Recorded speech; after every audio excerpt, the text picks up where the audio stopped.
What is up, fellow YouTubers? So there's a YouTuber by the name of Sydney Watson, and she's got a couple of videos that are like 12 or 13 minutes long a piece, and I'm here to do a video response to both of them.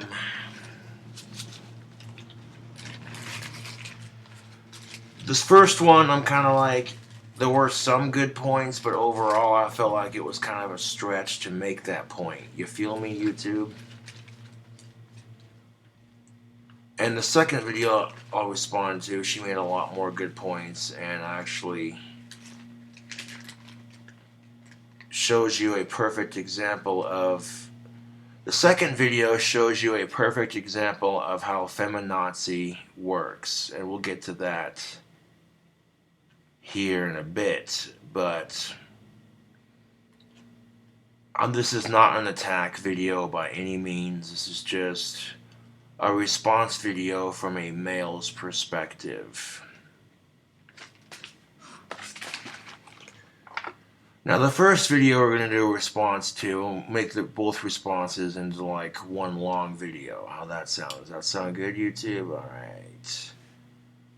The first video is entitled, Seriously, ? Why is Gillette promoting obesity? Stop normalizing this. Alright. Get ready, because it's going to be a long one.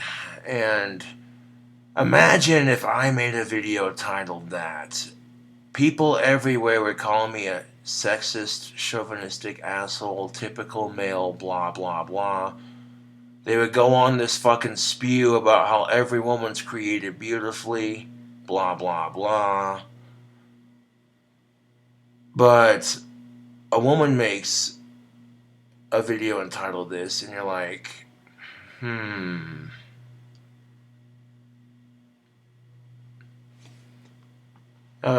before we get started, this is just my perspective, a heterosexual, autistic male's perspective.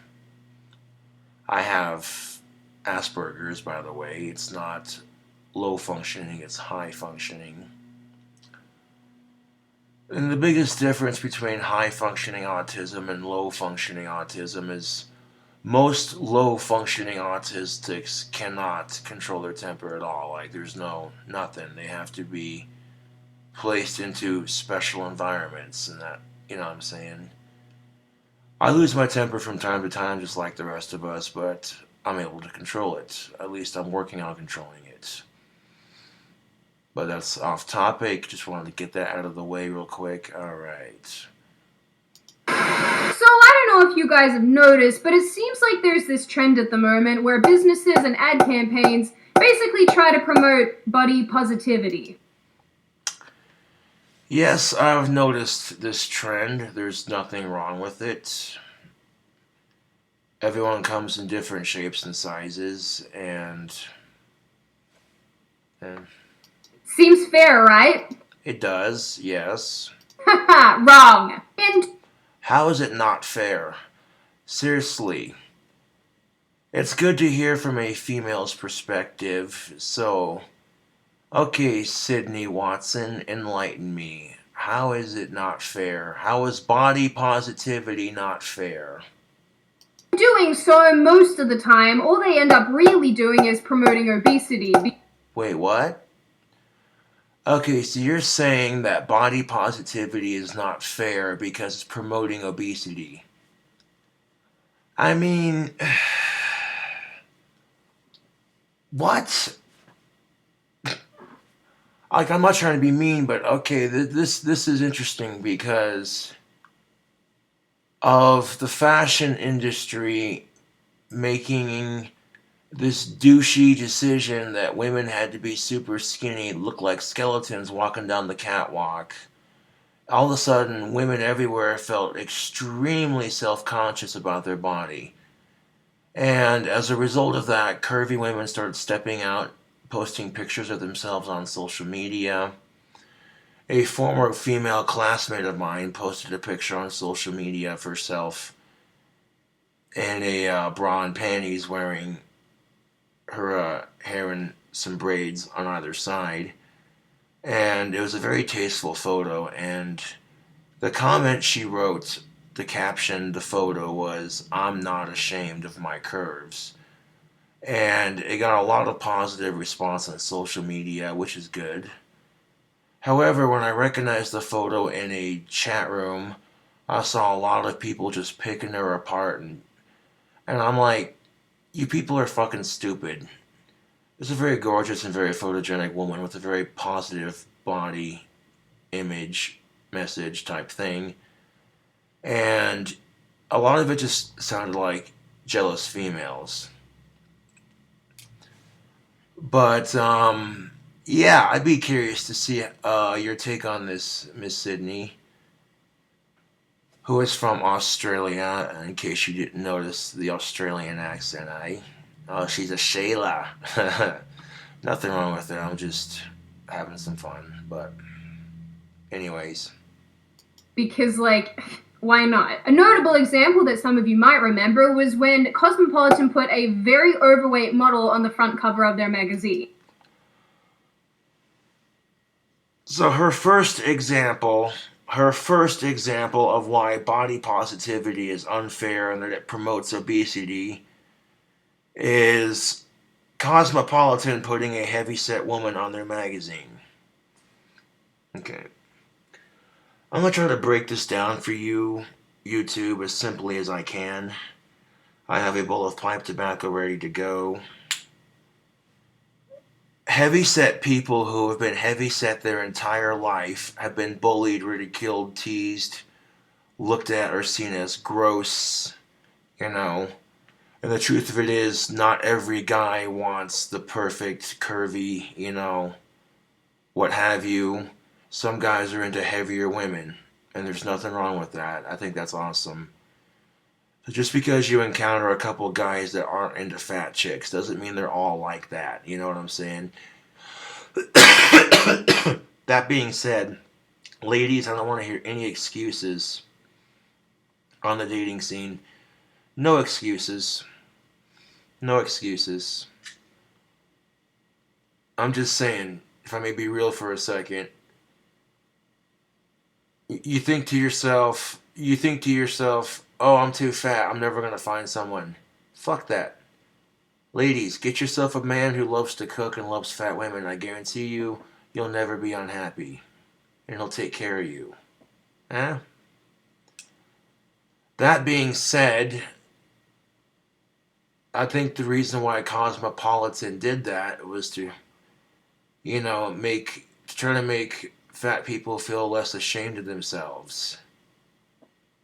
And then the doctors come out and tell people how unhealthy it is. And then they use that body confidence to either get better or just accept it, because that's what body positivity is. Some of these people cannot change how they look. That's just how they're born. And that's, to me, what body positivity is all about, is accepting who you are. And if you can change it and you want to change it, you're changing because you want to, not because society says you're too fat. And it's, you know what I'm saying? And if you can't change it, just accepting yourself and just, I guess, eating healthier to try to maintain it so it's not too bad, Not everyone has a high metabolism. And, yeah, okay, so there's your first example. And then everyone went mad. But the buck does not stop there. Oh, it doesn't? Right on. Well then, what is your other example of this? This ought to be good. Gillette, the new woke brand, has jumped on board this initiative.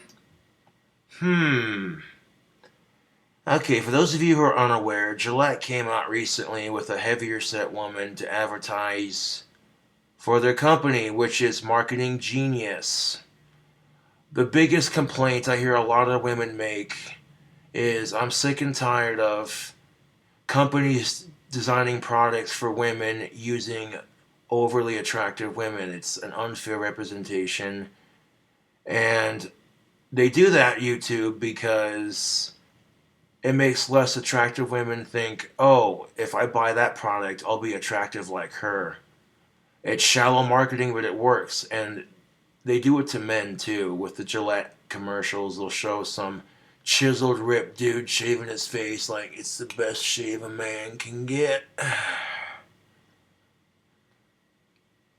So Gillette basically said, let's try to reach a wider audience of people. Pardon the pun, was unintended.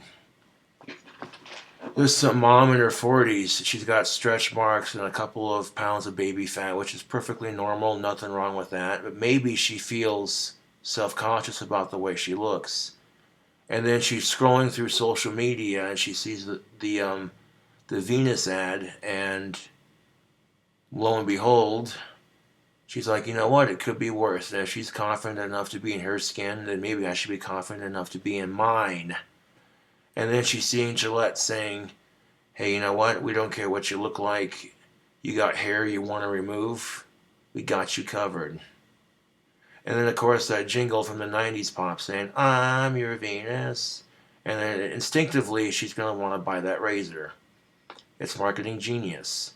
So instead of using shallow tactics to, subconsciously brainwash people into buying shit, they use the more approachable way of saying, hey, here's somebody who's not afraid to be in her skin, so why should you be afraid? It's supporting women of all shapes and sizes rather than selectively picking out which ones are acceptable and which ones aren't. Save that shit for the dating scene. You know what I'm saying? Which, that's the truth of it. Why are you treating women like it's a dating scene? You know what I'm saying? There's a difference. Everyone's got standards, right? But at the same time, you know what I'm saying? If you're curvy or skinny and you're all over magazines, women of a plus size should be allowed to do that too, whether it's healthy or not, because it shows people that there are differences. But anyways, let's get back to the video response. Because when they're not attacking men, they're telling you to love yourself. They use this image as part of a body positivity campaign for their women's range. They also said this in a tweet. Venus is committed to representing beautiful women of all shapes, sizes, and skin types, because all types of beautiful skin deserve to be shown. We love Anna because she lives out loud and loves her skin no matter how the rules tell her she should display it. Yeah, I think it's less a case of the rules telling you what to do and more the medical community. This is where the body positivity / fat acceptance political issue has a problem. You know what I'm saying? On one half of the coin, you have these people who have been bullied their entire life, looked at like gross tubs of shit. You know what I'm saying? Picked on and harassed for being chubby. Oh, look at this guy. He's got the man boobies. Ha ha ha ha ha ha. What are you, a transvestite? Ha ha ha ha ha ha. Shit like that. Or look at this gross fucking whale. Look at her. She's fucking disgusting. Yeah. People are assholes.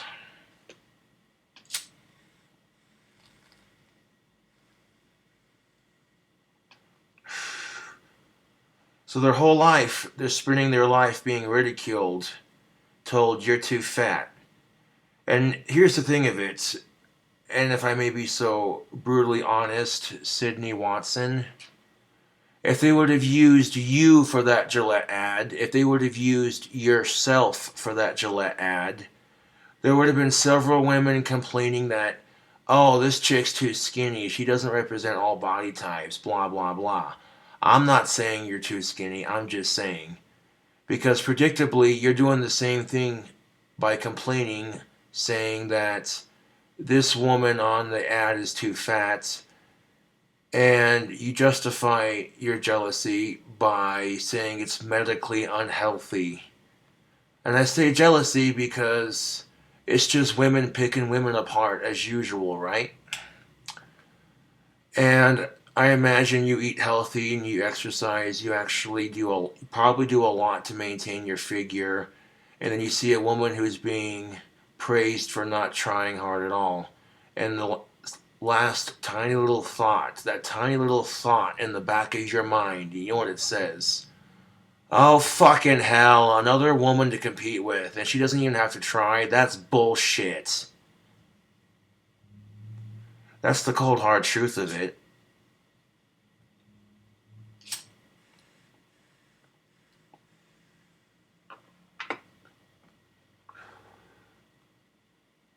I am genuinely really sick and tired of seeing businesses and ad campaigns basically promote a very, very unhealthy body type and lifestyle in order to appear more inclusive and tolerant. It's not about being more tolerant. Well, it is to a degree being more tolerant because I can't help my Asperger's any more than people can help being fat, you know? And as somebody who gets picked on for the way they look, I can kind of relate to it, you know? I mean, not as bad as they have it, but at the same time, I sympathize with them because I'm like, dude, I'm a heterosexual goth autistic male.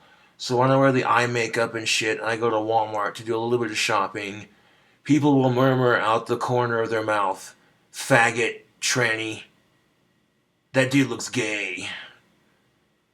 And I'm like, first of all, I'm proud of what I got between my legs. And second of all, I know how to fuck some good puss. So, third of all, sex is not the most important thing on the planet. There are more important things. And fourth of all, you sitting there telling people, oh, you need to get laid. You're contributing to the problem. And the biggest problem with our society regarding men and women, the female form has been overly sexualized. Women are constantly expected to always be their prettiest and their most proper. It's just as fucking annoying as telling men, you have to be tough, you can't cry like a sissy, and you always have to be pounding some puss. Otherwise your masculinity is challenged. Fuck out of here with that. I actually hate the body positivity movement. Now there's something I never thought I'd hear a female say. I actually hate the body positivity movement. That just sounds like something some cringy, high standard, sexist male would say, right? Ladies? That's what it sounds like. That sounds like something that some dude that really hates fat people would say. But, no, a woman actually says this. So this is interesting. Why does she hate the body positivity movement? Not because it encourages you to love yourself, that's actually a pretty nice concept, but because it normalizes obesity and tries to shut down any criticism of it. Yeah, that's precisely the problem with this kind of movement, is that yes, people should be allowed to embrace who they are as people, but at the same time, doctors also should be allowed to come out and say, hey, these are the health risks. You know, and to be fair, do they call it smoker shaming when the Surgeon General comes out and says, cigarettes are dangerous for you if you become addicted to them? You smoke like 2 or 3 packs a day for 60 plus years, maybe 4 packs just because you can. Don't see how anyone can afford that shit. But you see what I'm saying? Then you get lung cancer and a hole in your fucking throat. You lose your fucking foot, and you're walking around with a peg foot and an oxygen tank going, you have to accept my smoking. I don't care if I look gross and creepy. I don't care if I look like Emperor Palpatine with a hole in his throat. I don't care if my tobacco smells gross and it offends you. You have to accept it. People would be like, yeah, but you did that to yourself, and why should I have to accept it? That's different though, because sometimes people can't control if they're fat. Like I said, that's just how they're born. That's the only difference, you know. Well, yes, being fat can cause cancer and a shortness of breath, just like cigarettes, but at the same time, you know, some people can't control if they're fat. You can control whether or not you choose to smoke. That's just how it is. But I find the nicotine helps with my Asperger's. My brain doesn't release dopamine like it's supposed to, and because my brain doesn't release dopamine like it's supposed to, I'll have a drink, I'll smoke some tobacco, drink some caffeine, you feel me? But back to the video response. Guess what's not useful? That. Our doctors to be able to tell the truth. Because listen, let's face it, if you are too fat, you are on death row. You are on death row. We know that being too fat means that it can trigger cancer. And by the way, cancer research, we're told they were fat shaming a few months ago for warning us about it. The world's gone mad. Die. The world's gone mad. Stroke, heart disease, the list goes on. So her next example is, Good Morning Britain, could fat shaming help lose weight? And I'm like, motivating people through bullying is not a good way to do it. Nobody likes being bullied or teased or picked on. If you're going to motivate somebody, you're better off encouraging them. So instead of fat shaming people into losing weight, giving them the information they need and informing them of their decisions, and if whether or not they can help it if they're fat, they can at least be aware of the healthy options they can take to maintain their weight or lose it, so they're not getting fatter. You feel me? That's much better than, what I'm saying? It's the same thing with cigarette smokers. People give smokers the information they need to help them quit, and they also give them the information that tells them, hey, this shit's bad for you. And most of these people are aware of the fact that being fat and or smoking is bad for you. And if they choose that lifestyle, that's their fucking choice. It's freedom of choice, man. And that's one thing I agree with to an extent, But at the same time, if you choose to be fat, then nobody has to accept it. That's just the thing of it. That's kind of selfish of you to sit there and say, oh, well, hey, I chose this lifestyle. I can't help it. I can help it, even though the person I know next to me can't. And you know what I'm saying? If you can help it and you choose that lifestyle, then you tell everyone, hey, fat acceptance, that's fuck you. Fuck you. There are people out there who can't help it and who are trying to fight for that shit. And because of fucking fat assholes like you, who choose to be fat because you're lazy, you're fucking giving the movement a bad name. Just like these feminazis. Oh, wait, what? Feminazi? Yeah, feminazi and the feminist movement, same comparison. We'll get to that on the other video response, but anyway, some talk show, yeah. Sports Illustrated jumped on board this initiative as well by Her next example, Sports Illustrated jumped on this bandwagon as well. putting curvy models on the catwalk so that they were more representative of other body types. Putting curvy models on the catwalk so they were more representative of body types. Yeah. And the clip she's playing is of a rather curvy, bodacious woman. That's what's up. And a very tasteful bathing suit to go with it, with all kinds of colors and what have you. Cool, man. I know a lot of chicks that would dig that kind of shiznit. And again, this would have been perfectly fine had they not put women on the catwalk who were actually overweight. You said, okay, remember this, YouTube. Remember what she just said. She said it would have been fine, except they put women that were overweight on the catwalk. And the clip she showed me, that woman was not by any means overweight. She had a couple extra pounds to love on, but she was not overweight. So I felt like that clip you showed was kind of a really crude and really basic example of the least fattest person you could see as far as fatness goes, kind of thing, But anyways, let's continue with the video response.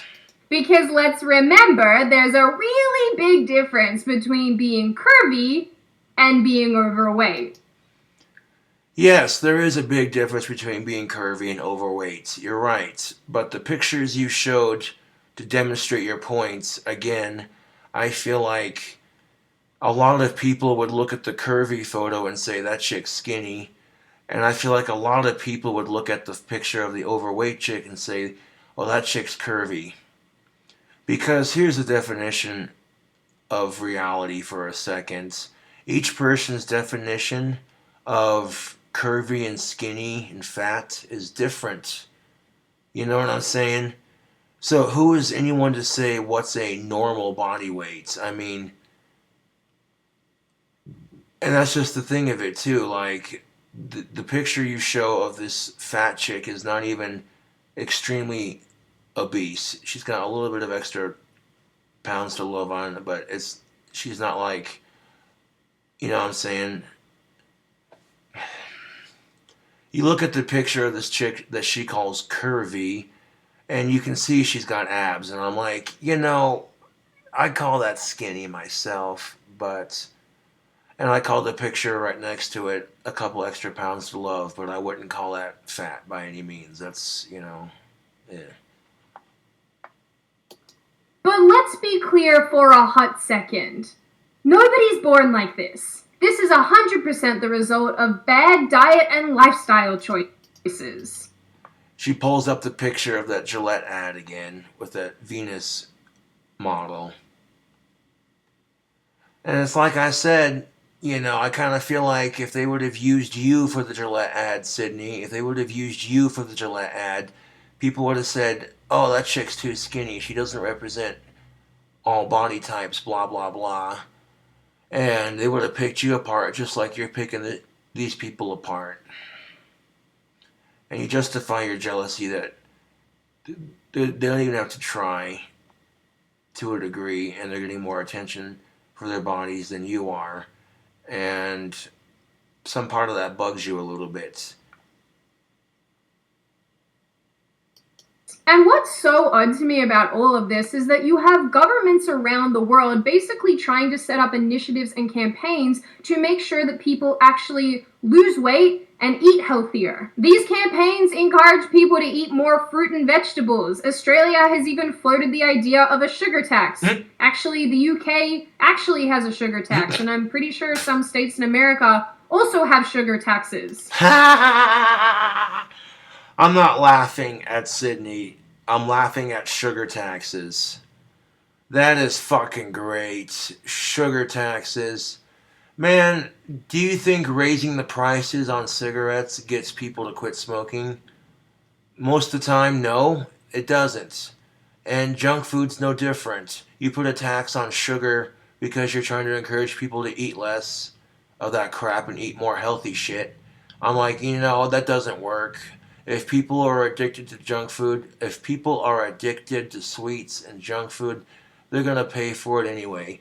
And then on top of the sugar tax, you get these companies who are deciding to shrink their proportions. The bags of chips are having less chips and more air, and they say it's to conserve freshness. Bullshit. They sit there with their Snickers bars and the Three Musketeers bars. These candy bars are getting smaller and smaller and smaller. They don't do it instantly, they do it slowly but surely over time. And when then someone notices these things, these companies come out and say, we're trying to encourage people to eat more healthily, so by shrinking our proportion sizes, that doesn't work. Because people are going to sit there and go, I don't feel my chocolate craving. I want to buy another one. You're making it so much easier for these people to stuff their faces with your product. And you really think a goddamn candy company, a fucking candy company, is going to sit there and say, oh yeah, we don't want people to eat our product? Because that's basically what they're saying is, oh, we want people to eat more healthily. Bullshit. Bullshit. You want people to consume your product. That's how you make sales. But doing that makes them look like a company who cares, so that way people feel reassuring when they eat their product, while they're getting fucked up the ass by charging the same price for a smaller product. Anyways. There are countless initiatives in Australia that encourage children to get moving by walking to school or owning a bike or digging holes. I'm not really sure what kids do. The point is that schools and the government and parents, I would assume, are trying to get kids moving because childhood obesity is getting more and more prominent. And really, YouTube, there is no excuse for childhood obesity to be prominent. You know, that's where it's up to the parents to be a bit more responsible. But picture for just 1 second, spanking is a form of child abuse now because too many kids were reporting false abuse and too many parents were going too far with it, spanking too hard, that kind of thing. And so they just got tired of dealing with it all and said, fuck it. It's a form of child abuse. It's illegal. Keep that in mind because, quite literally, you can let your kid eat junk food, sweets, sit in front of the TV, and get really fucking fat. And it only becomes an issue when it's almost too late. Then they start talking about it as, oh, we gotta do something. It's become an epidemic. And I'm like, really? But you could have stopped it before it happened. That's my point. Some people might look at that and say, that doesn't look very healthy for your kid. And then that's as far as it goes. So, spanking your kid when they've gone too far is illegal. I love conjuring thunderstorms. 1 second, I gotta wave my wand. Give us a nice thunderstorm for our rant and video response. Yeah. My Scottish Viking ancestors' clan colors were black, green, and gold. And coincidentally, my two favorite colors are black and green, so, you know. But, yeah, that's ridiculous.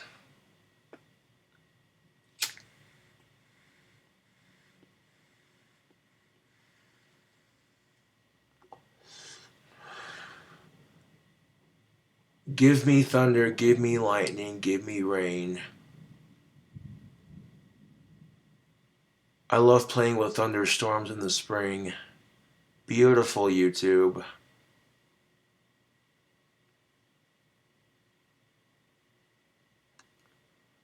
But yeah, I don't think, like, there's no excuse for childhood obesity. And here's the thing of it, man. If you're watching TV with your kid in the living room and you're drinking a pop, and they go, can I have one? And you say no because pop's bad for you. Well, how come you get to drink one? Because I'm the adult. Well, that's not fair. You know, shit like that. That's when kids get their first taste of hypocrisy. So I'm not saying that kids shouldn't be allowed to consume sugar. I'm just saying moderate it. You know, maybe less sugar and more healthier options. So they grow up stronger and healthier. You know what I'm saying? Like, you take maybe like less pop and more V8 tomato juice. And if they don't like the tomato juice, let them try the V8 fruit juice. They're both good in my opinion. You know, it's a good source of energy and, you know, when I was a kid, I loved drinking V8 fruit juice. The tomato juice as well, because that shit did come out when I was a bit younger. Oh, I meant to say the tomato juice, but yeah. The fruit juice came out when I was a little bit older, but when I was a kid, I loved drinking V8 tomato juice. That shit's delicious. Oh, come on. That's all? No, no, no, no, no, no, no, no, no. Thunder, thunder, thunder, thunder. Boom, nice and loud.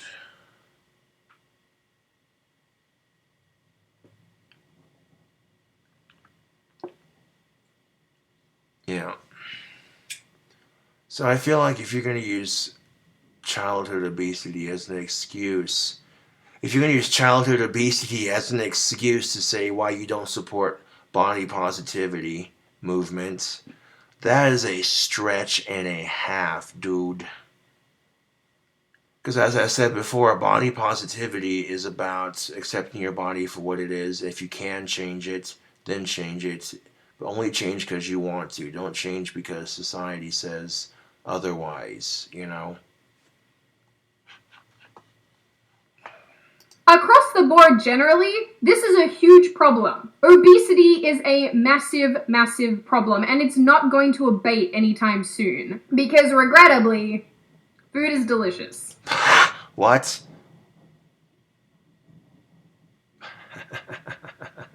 What? Okay, so Sydney Watson says the reason why obesity is never going to go away is because, regrettably, food is delicious. That is the biggest load of crap. Dude, that is an excuse. That is an excuse. That's like me saying, oh, I can't date of-age chicks because I live in a small town. I'm not allowed to date because my trolls are assholes and I have Asperger's. Fuck that. That's an excuse. I'm not gonna let these trolls ruin my dating life. Get out of here with that. That is... wow. Really, obesity, you know, for those of you who can control it, that's less of a problem. But your kid throws a screaming fit because they want to go to McDonald's and you give in to it. They order some big ass fucking burger they don't need. They eat the entire thing, stuff themselves fat on calories, spend maybe like 10 minutes in the playroom, and then leave. Now they're sitting here with all this built up fucking energy, and that sugar hits them and they start getting real fucking hyper. They're sitting there on their ass with the fucking sugar high, going, yeah, let's get shit done. And then they crash. And look, calories are not the enemy, YouTube. It's what you do with those calories. If you consume nothing but junk food and then sit on your ass, you're going to get fat. That's just how it is.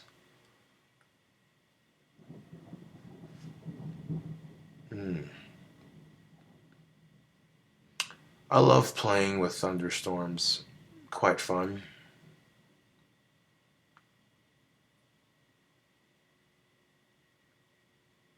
I'm sitting here like, I want to conjure a thunderstorm for YouTube. I haven't done that in a minute. And subconsciously, it just happens. Yeah.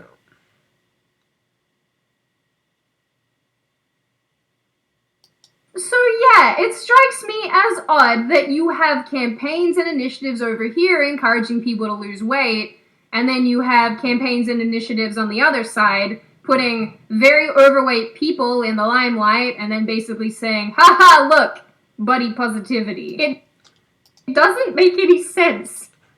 Okay, if it doesn't make any sense, then allow me to explain, as I have explained several times in this video. Fat people spend their entire lives getting picked on and bullied for the way they look. And for once in their life, they get to feel sexy and attractive, which is something everybody wants to feel. It's a natural human function to want to feel sexy and attractive. Not everybody can be as skinny as you are, Sydney. And I'm sure there are a lot of heavyset women who would be grateful to be as skinny as you.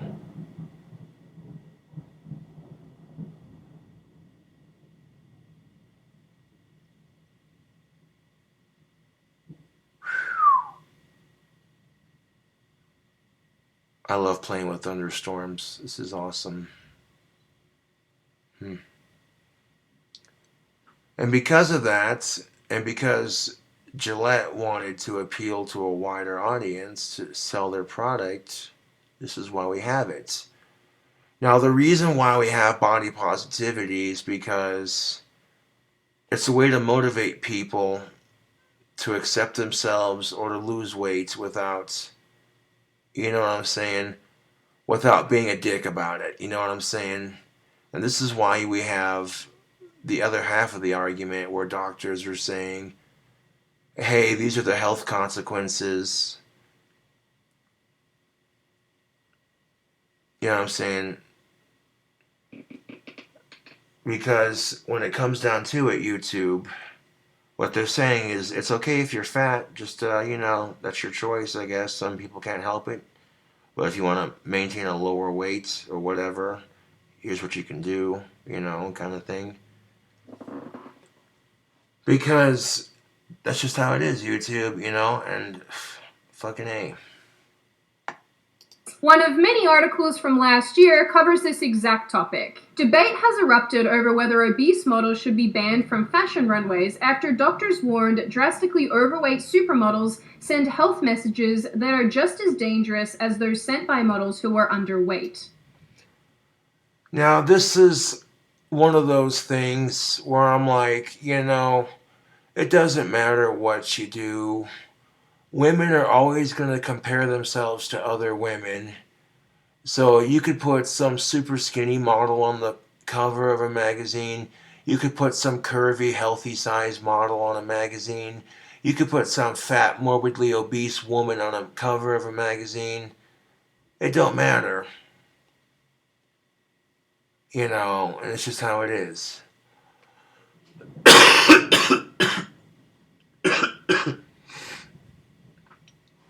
Excuse me.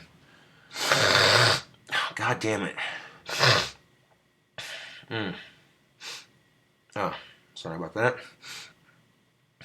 But, debate has erupted over whether obese models should be banned from fashion runways after doctors warned drastically overweight supermodels send health messages that are just as dangerous as those sent by models who are underweight. This is what pisses me off about it. Why did it take all but like 2 years for people to make these conclusions about overweight? Why did it take several years for the fashion industry? Why did it take several years for the fashion industry with their skeleton chicks walking down the runway bullshit before people stood up and said something? Why did it take this long for this movement to happen? This is ridiculous. Where were the fucking doctors when these fucking chicks were being forced to starve themselves for a fashion show? It's telling people, hey, this underweight bullshit is not cool. This is not healthy. Women don't have to look like this to be considered attractive. This is not a good look. You look like a goddamn crack whore. You look like Schmeagol, for fuck's sake. I'm just saying, like, where the fuck were these doctors then? And that's, like, the problem with it. That's the undermining issue with fat shaming as a whole, is that if you're too skinny or skinny, no one's gonna harass you that much. But if you're fat, overweight, people are gonna give you shit. And it's like, really? No. And the example she made is she's sick and tired of companies advertising for these people, and the websites she was listing were clothing stores online. And I'm like, here's the thing of it. A lot of morbidly obese people have a hard time buying clothes. They have to go to special novelty stores. They have to go to online to shop. So sometimes finding clothes that are comfortable, that they think look good, and that they think look stylish and make them feel sexy, you know what I'm saying? That could be hard for people who are heavier set. So there's a market for that, and people see that as a way to make some money, and as well as make a lot of people feel more confident about the way they look. Which, as any human being will tell you, nobody likes being judged for the way they look. That's just one of those things like, really?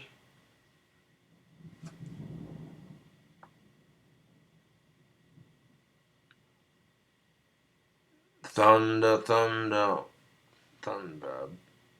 Oh almighty rain, coming down upon us all. Thunder booming like the fiery cannons of hell. Lightning striking like a cobra swift through the night. Boom. Almighty rain.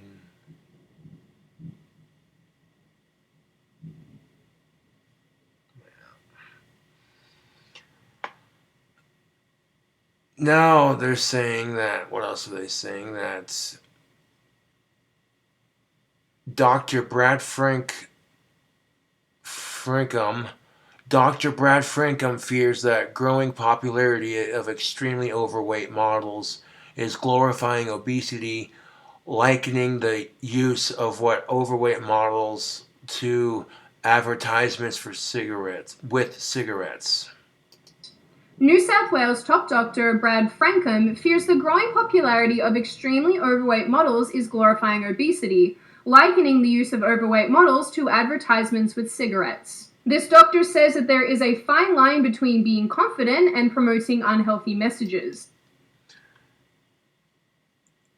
Yes, there is a fine line between being confident and promoting unhealthy messages. That's the second one I'm going to ask you to remember, and that's all, because when we get to the second video that I want to do a response to, We don't want anyone to feel ashamed or embarrassed by the way they look, and everyone needs to wear clothes. But there is a difference between being confident in who you are and promoting a healthy weight message. Dr. Frankham said a better message would be... And this is the problem that women have to face on an almost daily basis. You're never at just the right size, are you, ladies? It's always you're too fat or you're too skinny, and it's ridiculous. Though Gillette's advertising team are actually pretty clever, because I think all they're really trying to do is create posts and videos and whatever that are eventually going to go viral. Because really, let's be realistic for a second, why would you put someone like this in an ad campaign? Because people on both sides of the coin react. Just like I'm doing right now. Because we are predictable. Yes. When you post an ad of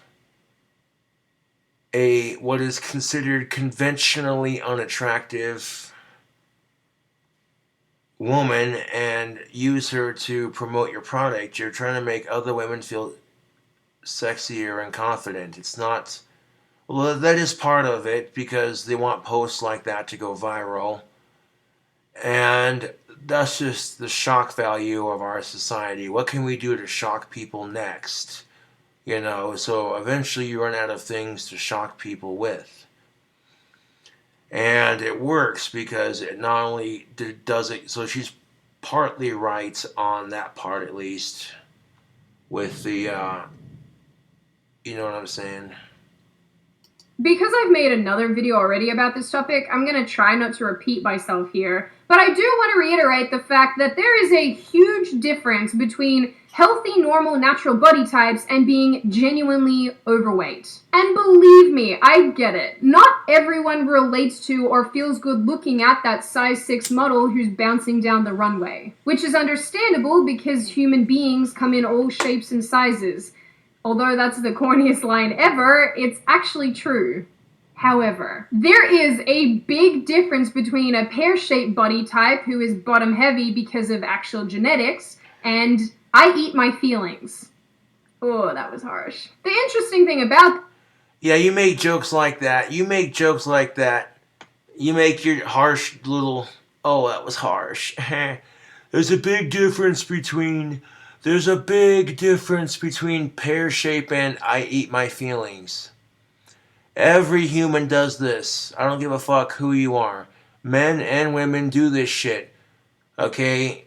Sometimes when we get depressed, we'll reach for like some ice cream or some junk food because it makes us feel better. We're having a sour day, so we grab a cookie and all of a sudden, hey, the world's not so shitty anymore. You have a cookie.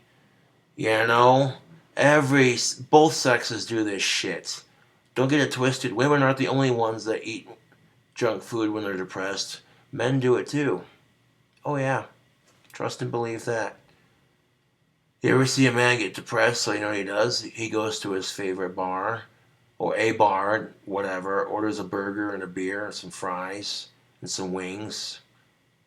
And he just goes ham. He fucking drinks 3 or 4 beers, fucking eats his wings, eats his fries, eats his burgers, belches loudly and says, yeah, and then he feels better afterwards.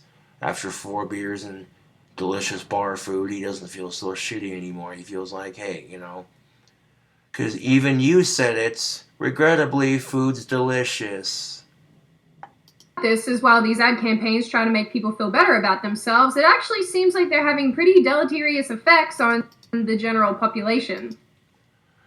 Okay, this is the problem with the fat acceptance movement. If you're trying to make people feel better about themselves, you can't do it without people now thinking, okay, this is the new it thing. Now you have to be stupid fat.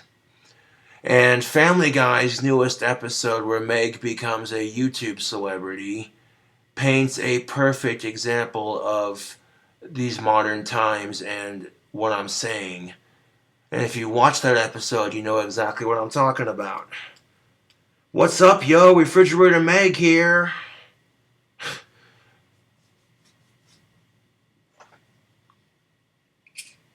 Like, I watched that episode, and she's like, Refrigerator Meg here, and I'm like, oh, dude, this episode's fucking hilarious. Yeah. And then, like, right at the end of that episode of Family Guy, Meg's feet are dead from all the crappy eating, and she's still going around, you know. All her fans are fucking morbidly obese. Everyone's fat. And then when she tries to encourage them to eat healthy, they all attack her. Or they all boo her and stop following her. And I'm like, oh, that's some bullshit. It was a funny episode. More stats and articles and this and that. I mean, you can watch the entire video for yourself. I'm kind of just skipping through. I've already watched it all the way through, and I'm kind of just skipping through to the parts that are relevant for this video. This study is like the be-all and end-all of studies about this particular topic, but I do think it's interesting food for thought. Get it? Food for thought. Food for thought. That's hilarious. Food for thought. That's what she calls these articles, telling us what we already know. Food for thought. Okay, never mind. A 2018 study from the UK suggested that people are more likely to underestimate how overweight or obese they are, and this is likely the result of the normalization of obesity. The study suggests that clothing lines for larger women and the body positive movement helps reduce stigmatization of larger bodies, but it can also potentially undermine the recognition of being overweight and its health consequences. The study also notes that this happens especially when retailers label larger clothing with smaller sizes than their actual fit and cut. Because the only way to feel good about yourself is when you're being lied to. Can I also just say too, why? Wow.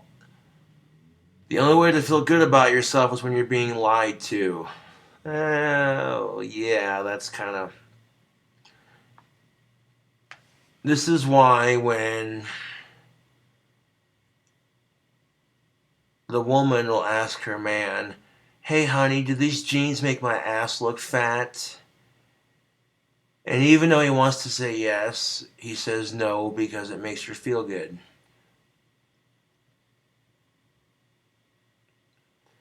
And yeah, that was kind of mean, but you know, that's the truth, really. Nobody likes hearing the truth. And here's the thing of it, ladies, if your man says you look fat, you know what you can do? Be like, well, then let's go to the gym. Let's go to the gym and work out together as a couple. We'll both lose weight. We'll both look good. And then you could turn it around on him, and if he says, no, I don't need to go to the gym, blah, blah, blah, that's when you look at him and go, what, you don't support me? Fucking asshole, my mother was right.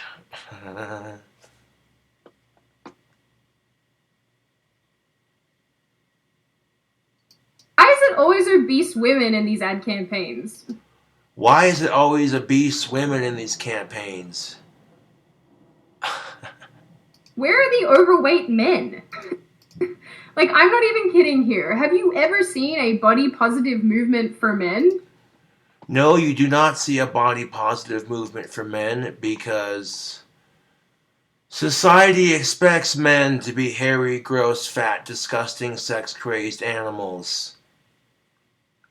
Because, like I said earlier in this video, the negative double standard that affects women, there's two of them, there's several, but the main two that women have to deal with is society always expects women to be their prettiest, and society always expects women to be ladylike and proper, and society has overly sexualized the female form.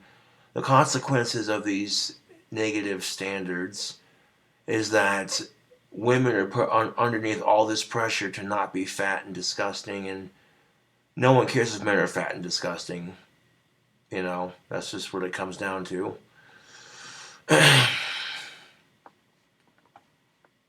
Here is no dad bods. Only women apparently can have dad bods. Learn it. Anyway, the point here is there is absolutely nothing wrong with showing diverse body types who fit into clothes and whatever. What? She just said, anyways, there's nothing wrong with showing diverse body types that fit into clothes, whatever. Okay, but you remember when she went on that tangent about Sports Illustrated trying to advertise for more diverse people on the runway, more diverse, more curvy women on the runway, and she said, oh, there's nothing wrong with that except they chose to use fat people. And now she's saying, oh, there's nothing wrong with it at all. I think she just contradicted herself hard. But people who look like the woman in this Gillette ad are not the norm. And they... Oh, well, obviously they're not the norm, but just because they're not the norm doesn't mean they shouldn't be represented. You know what I'm saying? Just because it's not the norm doesn't mean they shouldn't be represented. How many times do I hear women complain about, you know, like I said, women complaining because they're using women that are way too attractive, and it sets an unrealistic expectation for women everywhere else, you know? And now this is, like I said, Sydney, okay, like I said, if they would have used you for the commercial or for the ad, there would have been several women picking you apart saying, oh, well, you know, this chick's too skinny, blah, blah, blah. And you're not, but I'm just saying. They shouldn't be the norm, mainly because of the multitude of health issues that come along with being overweight. And believe me, there are many. Take Australia, for example, better represented by sizes 10 to 14 than anything else. What they're not going to be represented by, on the other hand, are people who look like they're a few donuts short of a heart attack. You want to be body positive? Fine. You want to appeal to a wider market? Fine. Put a size 12 on the runway, put a size 10 in your ad campaign. Done, dusted. That's probably more representative of everyday, average, normal people than someone who is grossly obese. And what makes you so sure of this? Because in the same video, this very same video, you went on this tangent, this fucking tangent, pardon my French, tangent, about how obesity has become a real problem in our society. So maybe they are representing the more normal type. you know? And maybe body positivity is just about motivating people to lose weight or accept it if they can't change it, you know? And just be happy with what they have. But you're saying you don't care if they want to do all this shit. You don't care if they want to add overweight models, blah, blah, blah. You clearly care. Otherwise, you wouldn't have made this 13-minute and 40-second video about how disgusting it is that they're using fat women for ad campaigns and how it's so unhealthy. Clearly, you care. The really sad thing about all of this is that we're at a point where more people on this planet die as the result of obesity than being underweight. I think we're gonna need a benefit concert for obesity next. Where's Bono? In Australia, over 63% of the population are overweight or obese. But as far as I see it, appealing to that is not the answer. I mean, it doesn't mean we have to go out and shame people and throw food at them and get them to jog up hills, but it definitely doesn't mean that we should be putting people into ad campaigns and promoting this idea that looking like this and having this lifestyle is genuinely acceptable when it's not. Millennials, which is my generation, are set to be the fattest generation on record, which is insane to me. You heard it here first, folks.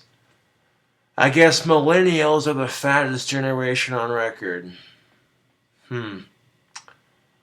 Well, with the disgusting, fattening food that I make, all my bacon cheeseburgers stuffed with cardinal fucking cherries and peanut butter and brown sugar and mozzarella cheese, fucking macaroni and cheese barbecue bacon cheeseburgers and pizza burgers and pizza nachos and nachos with bacon, and yeah, I can't imagine why. But that's the thing of it. I don't just sit on my ass all day, every day. I do get out and move. You know, I'll go to a friend's house, bullshit for a bit, you know. Like I said, it's not the calories that are the enemy, it's what you do with them calories. And if you sit on your ass and do nothing, then of course you're going to get fat. Obesity in children is through the roof, and fatalities as the result of obesity and illnesses and complications as the result of obesity are getting more and more every year. So as mean as this is going to sound and as harsh as it's going to sound, I don't accept having very, very overweight people in ad campaigns. I don't accept seeing them on the runway, and I honestly don't want to see them in this sort of pop culture media limelight because I think it's irresponsible. That being said, let me be clear about this. I have a lot of respect for people who are overweight or obese who recognize that in themselves and are doing something to change it, even if it's something very small, baby steps daily. I think that that is much more impressive than saying, I embrace myself, I look fantastic on this Gillette Venus thingy while being really super overweight. In the end, being this overweight is a choice. And even doctors say that getting to this point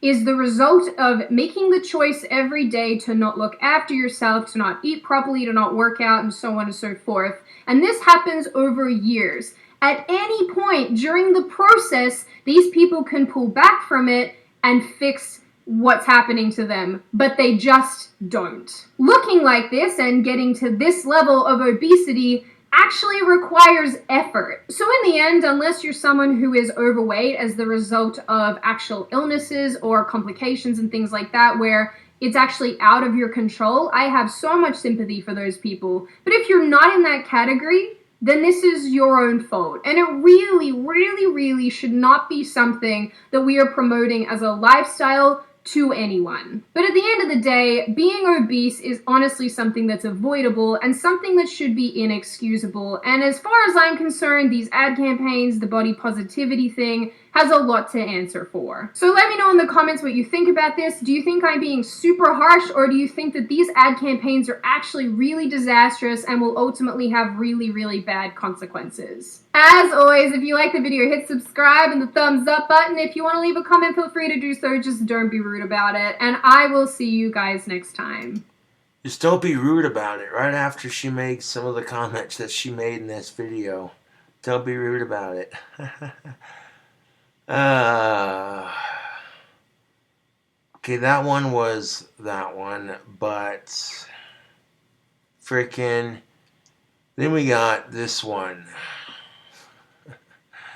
Holy shit. Okay, how long is this video so far? 1 hour long. Good gravy. Okay, let's wrap this up with the second one. So, after all the abusive messages I got last week from feminists. Oh, from feminists. You mean feminazis. 4 reasons why feminism is full of hypocrisy. Video by Sydney Watson. And when you hear this title, again, you're thinking, this sounds like a video a guy would make. But no, this is a woman complaining about feminism. And this is precisely why feminazi culture is so toxic. Because it's an infection. It makes women act entitled. And, well, how do you know someone's a feminazi? Let's see. If the woman treats the man like shit, disrespectful, sexist, if the woman hates men, if anything regarding the man is sexist, if anything just man period is hated and regarded as sexist and this and that, yeah. A feminazi is basically the female equivalent of a woman hater, but instead of hating women, they hate men. And we've all met these women that are total man haters. We've met them. You know what I'm saying? These would-be angry feminazis. A real feminist will be like, you know what? She's going to fight for her gender equality. She's going to acknowledge that, yes, women have been oppressed, but that doesn't mean that men aren't oppressed either. A true female feminist will acknowledge that both sexes get a bunch of shit from society. And, yeah. And she'll fight for gender equality without being sexist towards men. Which is something I've never quite understood, YouTube. These feminazis who bitch and complain to anybody who will listen. Anybody who will listen. How they're sick and tired. How they're sick and tired of sexist men. Because all men are just pigs. Right. You know, calling all men just pigs, that's just like calling all women sluts or bitches. And that's kind of unfair. And that was a point that Sydney made in this video, which is why I'm like, hey, that is so refreshing to hear from a female for once instead of, you know,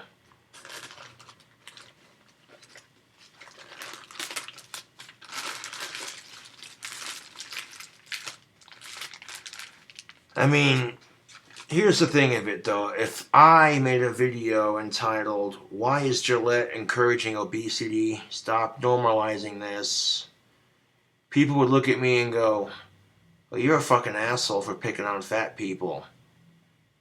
But when a skinny white girl from Australia when a skinny white attractive female from Australia makes the videos, it comes off as kind of narcissistic and cringy to some people. That's why they dislike it.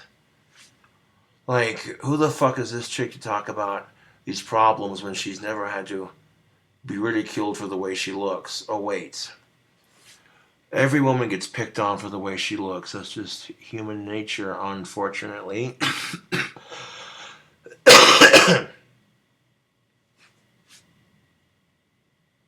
And that's the sad truth of it. And a real feminist who's woke and empowered is not going to give a shit about other men. She's not going to give a shit about the other women. She's going to give a shit about the people she knows and the people in her life and herself. She'll be a caring and generous person, but generosity only goes so far. Sometimes you got to help yourself before you can help others. And that's just the cold hard truth of it. But yeah, feminazis have infected the minds of our society. They have literally created this toxic culture where women are literally treating men like shit in the name of feminism. You're now considered a brave female if you treat men like shit. You know, and that's kind of ass backwards. And women who sit there and complain because men are assholes 200 years ago. Okay, so then what if you don't like that? Then why would you want to treat someone else like that? Because wouldn't that piss you off if that's how you were getting treated? You know, kind of deal.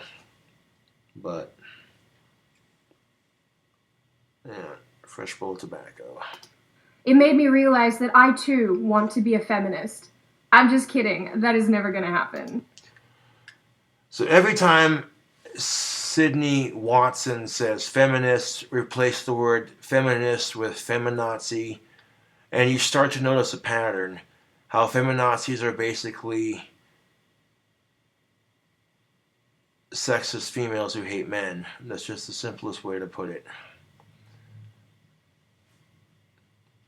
And you're about to, let's just get into it. Sydney Watson on hypocrisy and feminazism.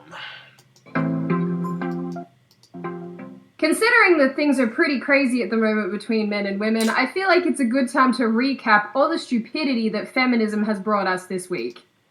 Okay, this video was published July 4th, 2018.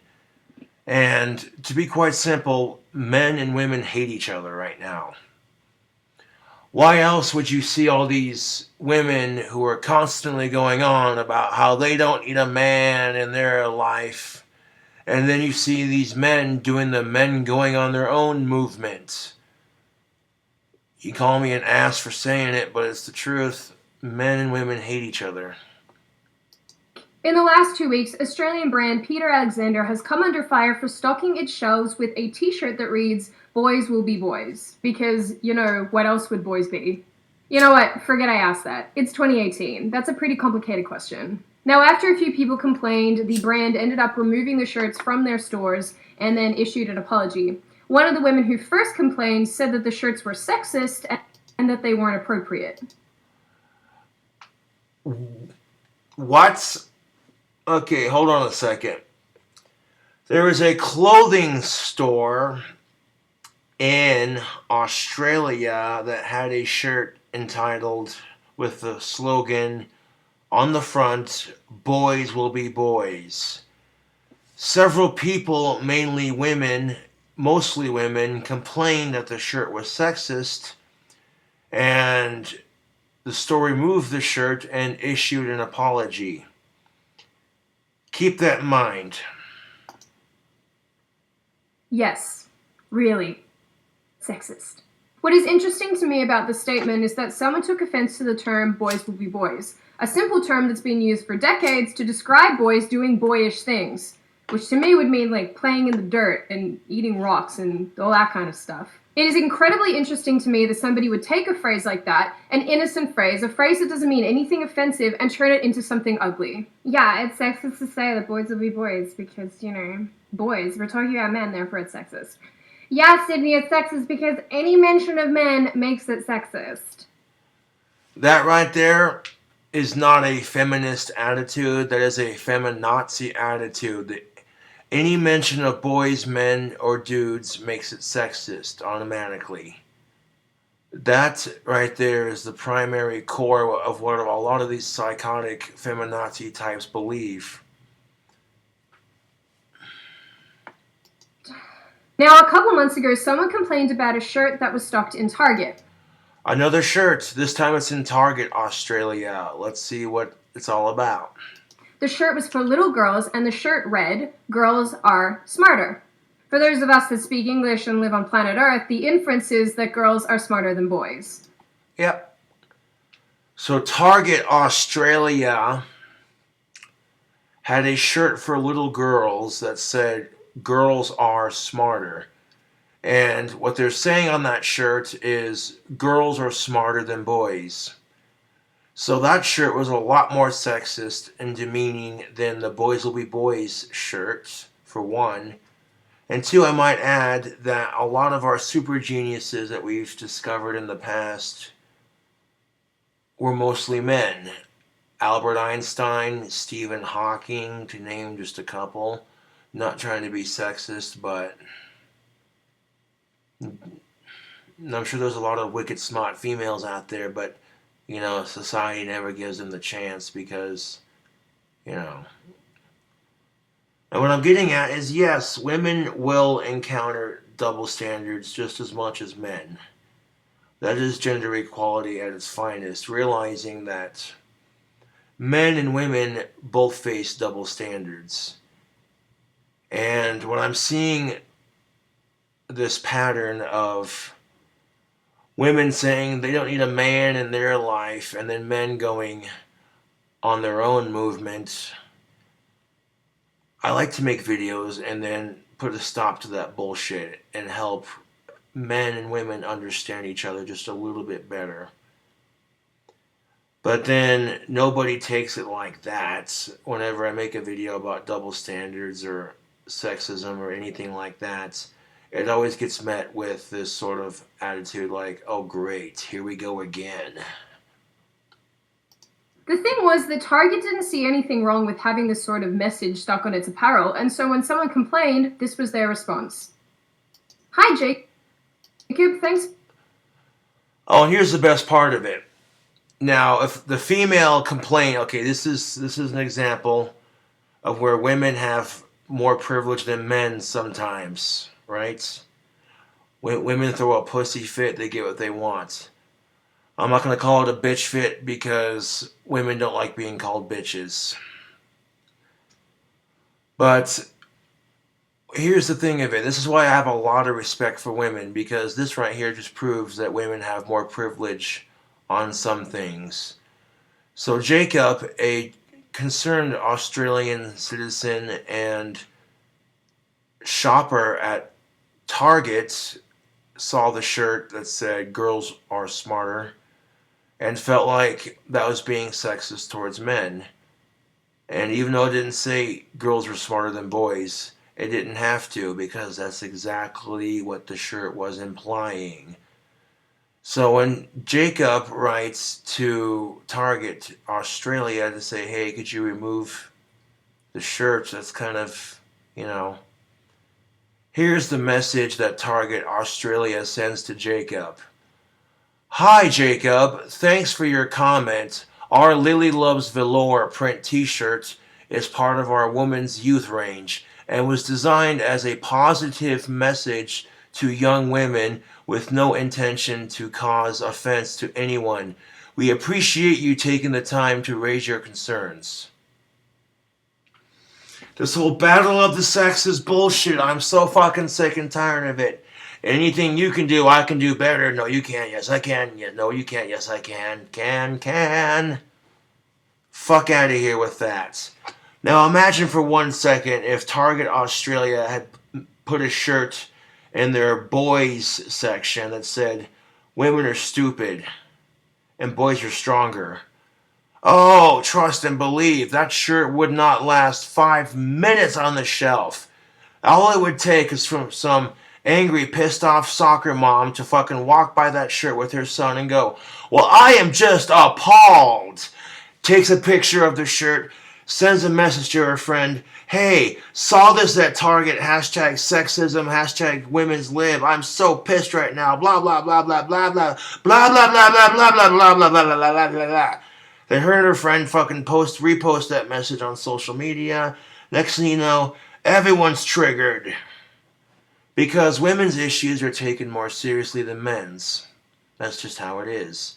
Men are told to suck it up and tough it up, buttercup.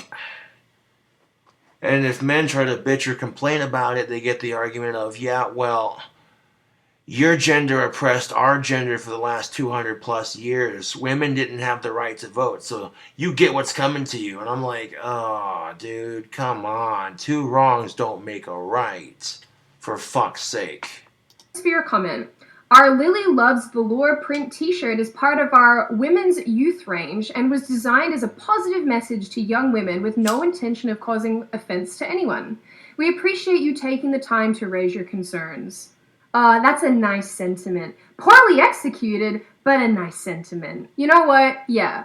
I guess in 2018 that makes sense because a positive message meant to empower women does work by putting down men. Okay. Again, if you're using feminism as an excuse to put down men, you're a feminazi. And when enough women do it collectively, it makes society think that's just how women are. It's no different than when you see women date nothing but assholes and losers and pieces of shit. All of a sudden, this negative stereotype that women love assholes comes about. You ever wonder that? You ever wonder why is it? Because when you think to yourself, if I want a girlfriend, I want her to be close to my age in her 20s, and I want her to love and respect me, and I want to be physically and mentally attracted to her on a whole other level, to where her smoking hot body is just a bonus, you know what I'm saying? That's not so wrong of me to want, but more than the hot body, I want respect, you know what I'm saying? So I think to myself, why do women want to date assholes? Whenever I hear that negative stereotype that all women want is assholes, I think that can't be true. I put myself in their shoes and I think about how I would look at it, and I'm like, no, that can't be true. You know what I'm saying? But Yeah, I mean, I see that. Now look, I'm gonna go ahead and say that there's a pretty big difference between telling boys to be boys and girls that they're smarter than boys, which really is the implication here. But I mean, how could I possibly forget that telling one whole gender that they're better than another whole gender is exactly the way to achieve empowerment? Saying that boys will be boys is genuinely a harmless sentiment. The only reason that it's been twisted and changed in recent times is because women have attributed something to it that's not correct. Like, boys will be boys means boys will be rapists, boys will be murderers, boys will be violent. Target's unfortunate bumble didn't make headlines, it didn't even make the papers, and it certainly didn't make any feminists incredibly angry. how about that? So, in regards to those two shirts, the one saying boys will be boys, that triggered feminists everywhere, feminazis, whatever, you know, feminazi types. That immediately got taken down. But the incident at Target didn't even make headline news. So, and this is what feminazi culture does. It's teaching women to belittle men. The very thing they complain about, the opposite sex is bullying me and I'm tired of it. And they turn around and do it to the opposite sex right back. You know? And if men and women are not making a conscious effort to be nicer to one another and to respect one another, then we're always going to have these fucking problems. Nobody was storming in the streets, nobody was making a big fuss about it, and there was no social media storm about what the shirts actually said, despite the fact that, in my opinion, it was much worse than simply saying boys will be boys. Cindy, hello, what are you doing? Sorry, I was just practicing my oppression face. Okay, what are we talking about right now? Okay, Sydney, it's 2018. Seriously, boys can be whatever they want. Yeah, I mean, sure, like in terms of work and things like that, like their job, yeah, they can do whatever they want. Honestly, Sydney, your grasp of feminist issues is really sad. I think part of the problem, too, is that justifying something by saying that it's female empowerment, and mind you, these are not adults that are buying these shirts, these will probably be like 7-year-olds, saying that this is a sign that should empower them is wrong. Telling boys that they will be boys, it's really not that much of a problem comparatively. It's becoming increasingly obvious that we hold women and men to different standards. Well, no shit. We hold men and women to different standards. No shit. That is the fucking truth of it, really. And, yeah. Just because we hold men and women, and that's what really unites men and women. Men and women have a couple of things in common. They're both held to different standards. They're both They both have a natural desire for companionship, lust, and to be loved, appreciated, and attracted to other people they find attractive, and vice versa. Every human has that desire to some extent, you know? And it's completely unfair that women are allowed to have all the fucking standards in the world, but as soon as a man has standards, he's a pig. But anyway. And when I say this, there's a lot of things that have happened recently that have illustrated that point. Again, in Australia, in the last 2 weeks, a woman hit her boyfriend with her car. Captured on camera walking towards his girlfriend's vehicle after witnesses say she busted him in another woman's car.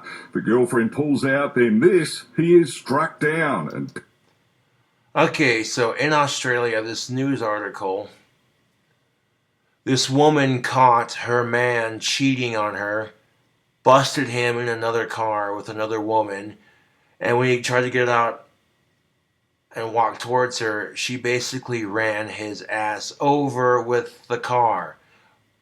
She didn't get out and politely say, hey, what the fuck were you doing in that chick's car, you piece of shit, blah, blah, blah. She didn't talk with him like a reasonable adult. She's just decided, fuck it, I'm gonna run your ass over.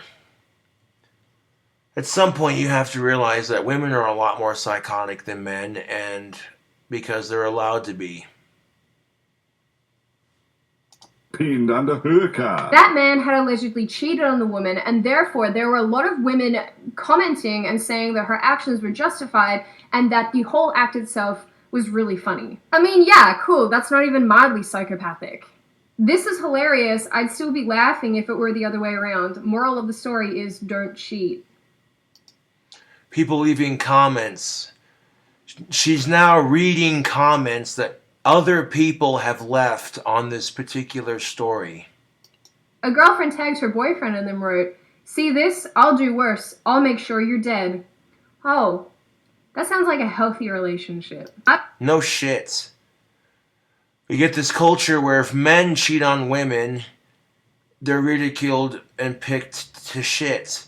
The negative stereotype is that men always cheat, men are always the hound dogs, blah, blah, blah, blah, blah. And then when women overreact to the cheating by either just cutting his junk off or running him over with a car, people laugh at the son of a bitch. They ridicule him, right? But if a dude catches his woman cheating on him with another dude, and he pulls out a gun and shoots both his wife and the dude she's with, it's not met with, oh, ha, ha, ha, that's hilarious. No, it's met with, you're a piece of shit and you're a monster and you just committed murder and you're going to jail. Really? And do you think that woman went to court for attempted murder when she ran over her now ex-boyfriend? Fuck no. Because the court look at her and say, well, he did cheat on you, so I guess it was justified. And that's what people are saying. Like, really? It's disgusting. And guess what? Women cheat too. Oh yeah, trust and believe. Women cheat just as much as men do. But people turn a blind eye to when women cheat and when women are sexist. People turn a blind eye and just accept it as, oh, that's just how it is. But when men do it, we're assholes. I would have just cut his doodle off. I just can't. Like, the more that I read these, I'm just... this makes me desperately uncomfortable. It makes me desperately uncomfortable that people celebrate hurting each other. Like, why? Why? And then you see a glimpse of what kind of person she really is after reading the disgusting comments on Facebook or whatever the video was shared. She's like, she feels uncomfortable that people are glorifying and advocating for the hurt and pain of other people. Huh. Why? How is this funny? I mean, yeah, cheating is not nice. Being cheated on feels really bad, but I mean, to justifiably say that it's okay to hit someone with a car because they cheated on you? No. Y'all need Jesus. Fuck your sky god. Now, in the same week, an American story was released that talked about a young woman who took a machete to her ex-boyfriend's house and then forced him to have sex with her. Now, a number of people go... Whoa, wait, what? A woman... Another story in Montana, here in the good old US of A. A woman took a machete to her ex-boyfriend's house and held him at machete point and forced him to have sex with her, which is class definition of rape. Yeah. Got pretty mad about the fact that all these publications were covering the story, but they weren't using the word rape to describe what the woman had done to the man. And here's where the issue lies with this particular story, other than the psychotic woman bringing a machete to her ex-boyfriend's house and demanding that he have sex with her at machete points. The news outlets, the goddamn fucking news outlets, they were refusing to call it rape because the man was the victim for a change. Really? Now, if a dude had did this, if a dude had shown up to his ex-girlfriend's house in a Jason hockey mask and had a big old fucking machete, held her at machete point and did the same thing, everybody would be outraged. They'd be like, throw that rapist in prison, as they should be outraged. That would be disgusting if a man did that to a woman. So how is it any less disgusting when a woman does it to a man? That's my point exactly. Whenever women do this crap to men, people just turn a blind eye like, oh, I didn't see nothing. That, or they laugh at him like, oh, how is it rape? All you men want is sex. You know, and that's... Because, forced sex is rape. Yeah. I've touched on this before, but there seems to be this reluctance in Western society to talk about issues and conceptualize male experiences and female experiences in the same way. These two instances that I've just talked about, for me, are case in point. A woman hits a man with a car because he cheated on her, and that's really funny and a good time to tag your partner and tell them if they do cheat on you, you're going to do the exact same thing. A woman rapes a man, and apparently nobody wants to actually call a spade and call it rape. I don't profess to have all the answers when it comes to this topic, but I'd really like to know why it is that we downplay female perpetrated violence. Is it because it doesn't fit into the male perpetrator, female victim paradigm? Yes, you asked a very good question. Why is it that we downplay female perpetrated violence?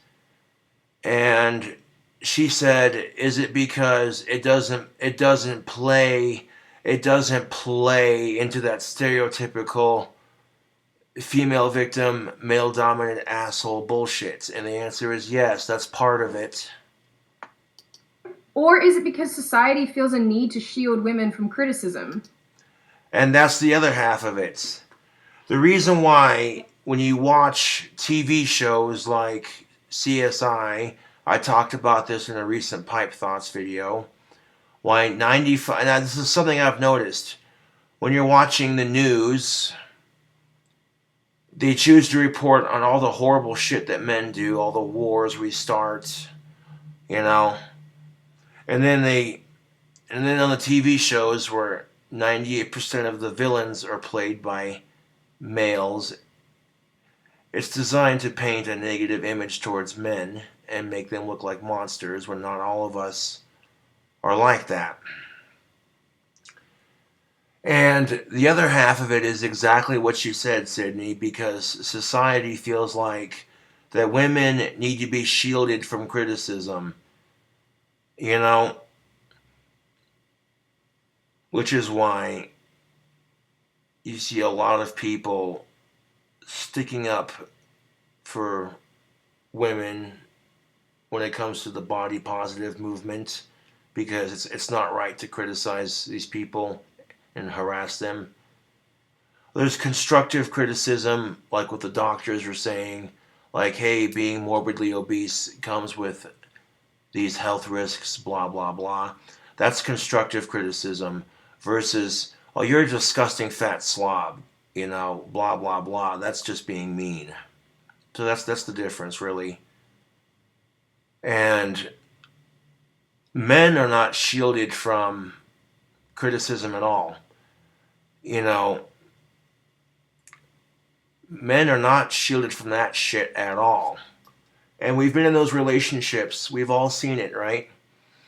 She starts talking about your issues, and you're having a shit piss poor day, and you're already in a foul mood because your girlfriend's fighting with you over the stupidest fucking thing on the planet.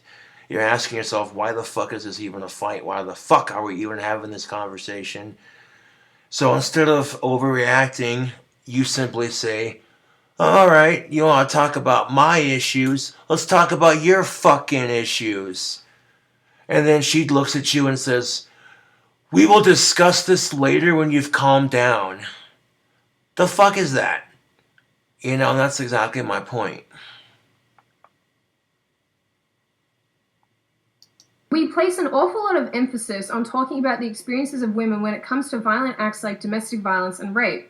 In fact, we mostly only talk about women when it comes to these situations. Oh, fucking hell, that's so true, it hurts. Yeah, why is that? You know, why is it that when it comes to domestic abuse, violence, and rape, women are always thrown underneath the bus? They're always brought up as the topic. You know, that further perpetuates that negative stereotype that women are victims and men are the assholes. When the thing of it is, this kind of crap happens to both sides. Now here's the thing of it. If a woman is raped, she gets accused of making it up, or she's just lying about it. And to me, that's just as shitty as telling men, yeah, but all you guys want is sex, so how is it rape? Just as deplorable, in my opinion. But... And we only talk about women as the universal victim and men as the universal perpetrator. That is so true. Like, we do talk about women as the universal victim and that men are the universal perpetrator. That is so fucking true, it hurts. And I guarantee you, if it was the other way around, women would fight for gender equality until they got what they wanted. They'd be like, hey, we're not the assholes here, men do it too, you know, kind of thing. But if men try to fight for that same equality, we get told, shut up and suck it up and just deal with it. That's just how it is, you know. But I think a huge failing on the part of society, and particularly Western society, is that when it comes to things that women do to men, we just simply don't look at it in the same way that we look at the things that men do to women. I mean, and I keep saying this, and apparently it just makes people really mad, but as far as I'm concerned, violence doesn't have a gender. And as long as we're going to talk about violence and talk about violent acts and try to get around violent acts, maybe we need to evaluate the fact that we are not thinking about the things that women do and the things that men do in the same way. Exactly my point. And this is something that I've tried to point out with my double standards videos, is to get men and women thinking along the same pathway, for them to better understand each other. You know, and she's exactly right. Violence does not have a gender. It's, you know, and if we just accept things as they are, then nothing gets done about it. You know, and this is the question I would ask women, is what if women were treated like men when it came to rape and violence? You know, you'd hate that shit. You would. You would not like it at all. You would fucking hate it. So even if you might get accused of making it up from time to time, at least you're taken more seriously on those issues. You know, it's considered comedic relief when a dude's getting his ass kicked by a female. Like, oh, look at this pussy faggot get his ass kicked by a female. This is hilarious. Hardy her. I will say that there are things, particular situations, crimes, whatever, in society that are male-dominated or female-dominated. Yeah. You're right. There are situations that are more dominated by one gender or the other. And that's just how it is. You can't change that.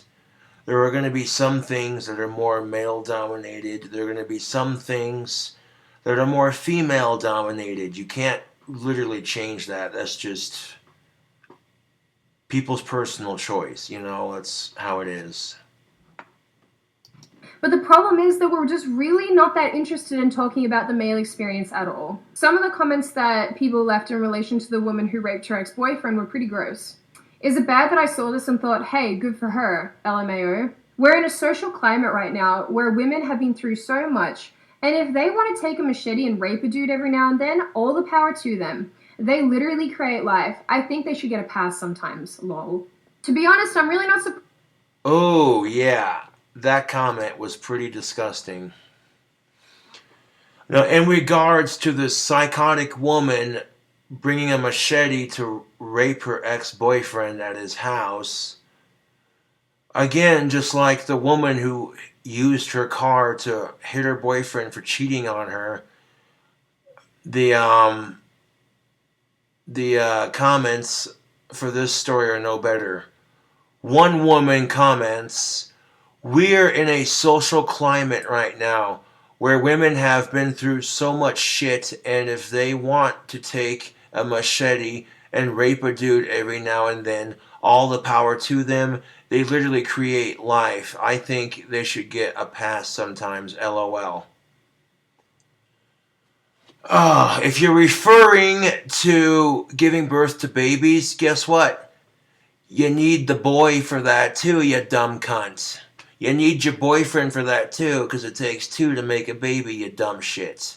So, guess what? Women like that are what you'd call a feminazi. Women who make comments like that are feminazis. And normally I don't call women cunts or bitches, but when they have that kind of mindset that men are just scum underneath their stiletto heel, then guess what? They've earned that nickname from me. I generally have a lot of respect for women, and for many reasons. One, because that's how I was raised, and two, because women want to be treated like human beings. But when you act like pieces of shit, you're going to get treated like pieces of shit. You can't sit here and say, men are oppressive pieces of shit when you instigate it. You fucking instigate it. You sit there and you have this shitty mentality towards men, and then you get pissed off when men look at you like, ew. You have a shitty mentality towards men, and they treat you like shit because you treat them like shit. How do you think it works for men? The exact same way. If men have a shitty mentality towards women, women are going to treat them like shit. That's just how it works. Treat others the way you want to be treated. Like, when I read that comment, I was on this story, I was like, how the fuck are people this disgusting? It just makes me sick to my fucking stomach. Them. They literally create life. I think they should get a pass sometimes, lol. To be honest, I'm really not surprised that a lot of women seem to have this mentality towards men, where they feel like men owe them because of all the things that men in the past, in like the 1900s, did to them. And so I feel like then... Right? She basically just spoke the truth. She says that she feels like some women feel like men owe them something because their ancestors were treated like shit by men's ancestors. Yep. She said it. She fucking said it. And it felt so good to hear that from a woman's mouth. Because here's the thing of it. If I would have fucking said it, people would have been like, well, you're a sexist and you're insensitive. You have no idea what it's like to be a woman. But if a woman says it, it's like, whoa. How do you react to that, How are other women going to react to that when they hear another woman saying that shit? Oh, you're just a whore because you like men more. And it's like, no, that's not even the case. Like...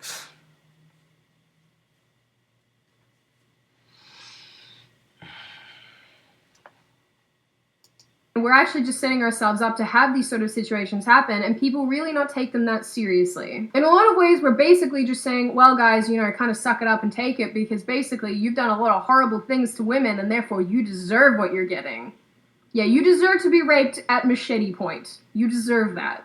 Now, last but not least, I want to move on to the last stupid thing that has happened this week regarding men and women. Two senators went head-to-head this week over comments that both of them had made to each other in Parliament. To put it in context, Parliament was voting on a bill regarding pepper spray and non-lethal weapons and allowing people to carry them. A female politician was giving a speech, at which time Senator Sarah Hanson-Young yelled out something about men and stopping them from raping. All right. And this last story. There were some members of the Australian Parliament who were having a meeting discussing whether or not Australian citizens should have the right to carry pepper spray and other non-lethal weapons for personal protection.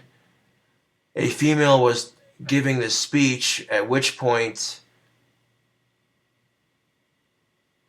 another female stood up and yelled some derogatory comments about stopping all the men who are rapists, because all men are rapists and they can't control themselves, basically is what she said.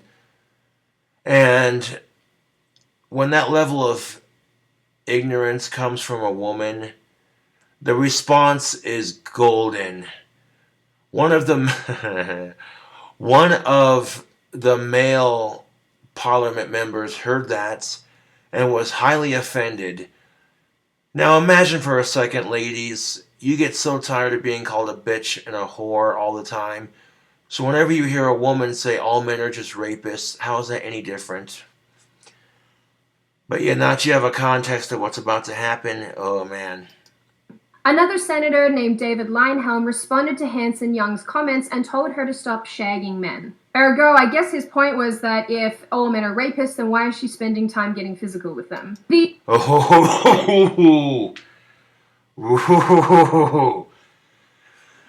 I gotta give that dude props, because that was a savage response. Apparently, when you enter junior high, most people never grow up past that stage of their life. Because after this woman in Parliament made a disgusting comment about all men being rapists, a man responded with, well, if we're all rapists, then why are you shagging us?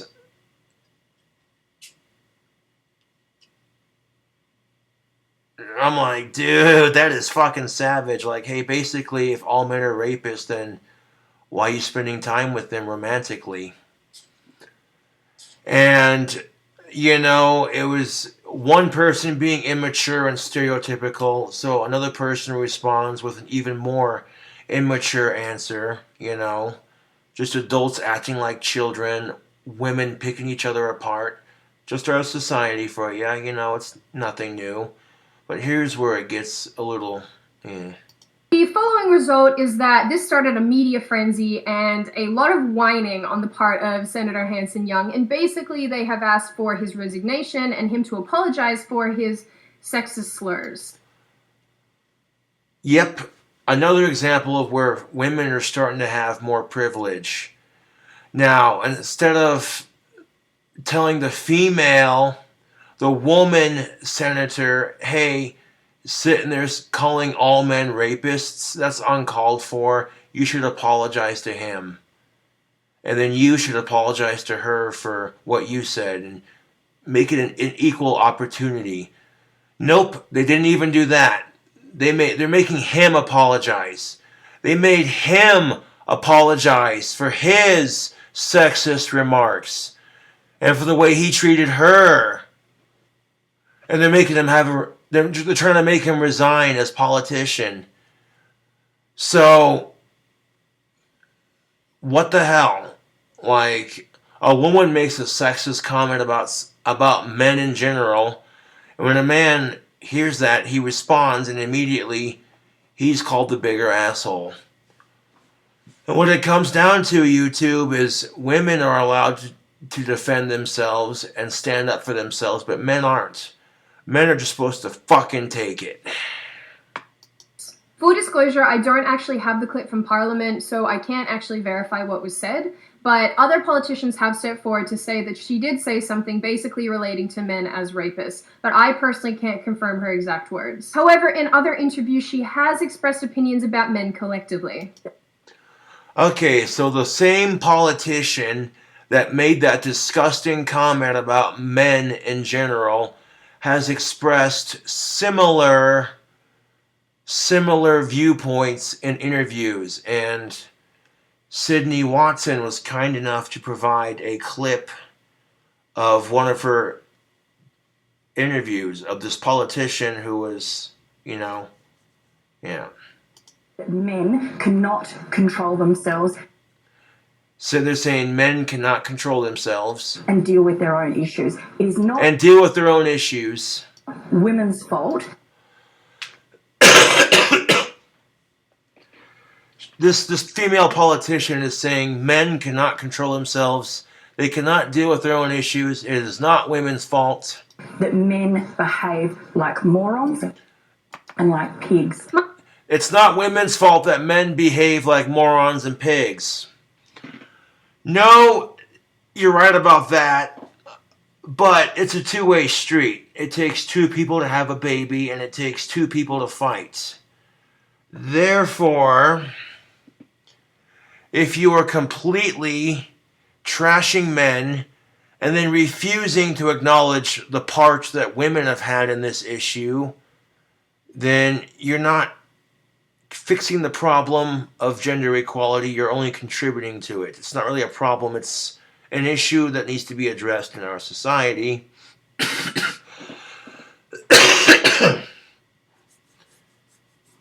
And when I make this statement, I'm not attacking women, because I fully acknowledge that men are just as guilty as women when it comes to this shit. My point of bringing this up is not to debate whether or not the comments said in Parliament were acceptable or not, because I know a lot of people are going to get hung up on that. My point more is that why is it acceptable for a female politician to make collective comments about the men of Australia, but as soon as someone responds to that and says something similar about women, that's not acceptable? Another good question.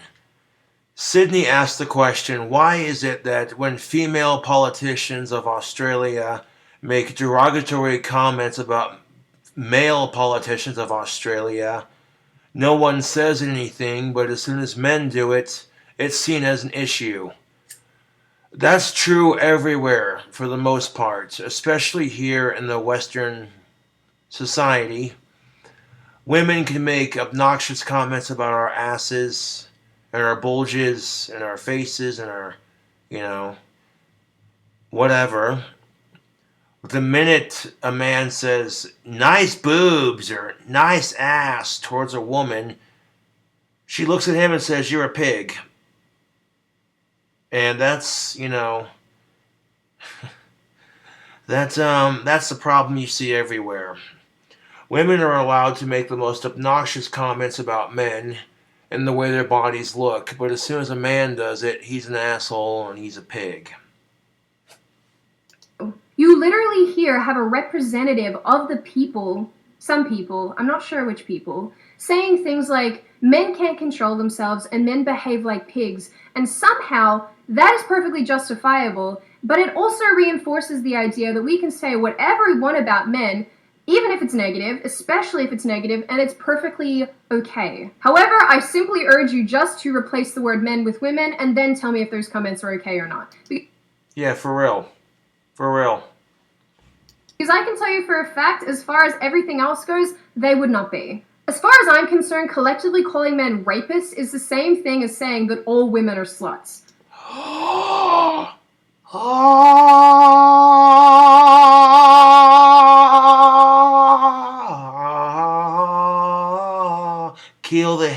Cue the Halo music.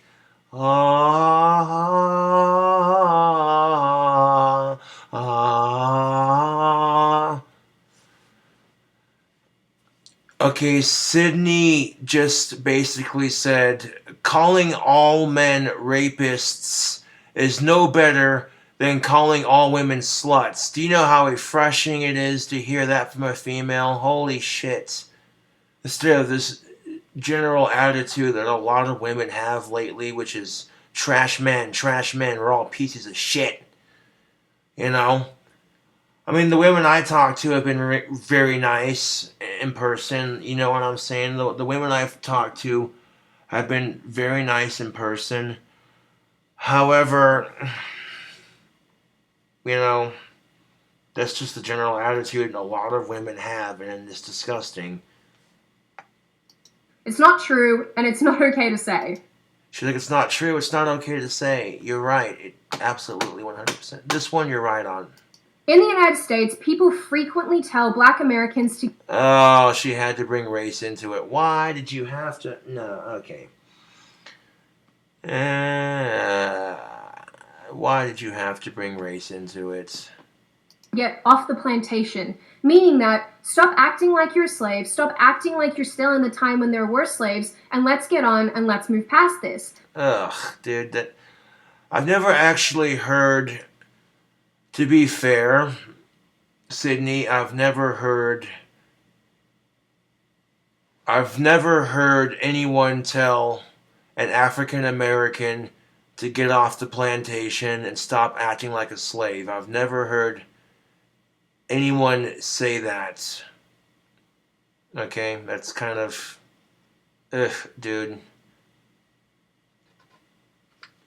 I've never heard...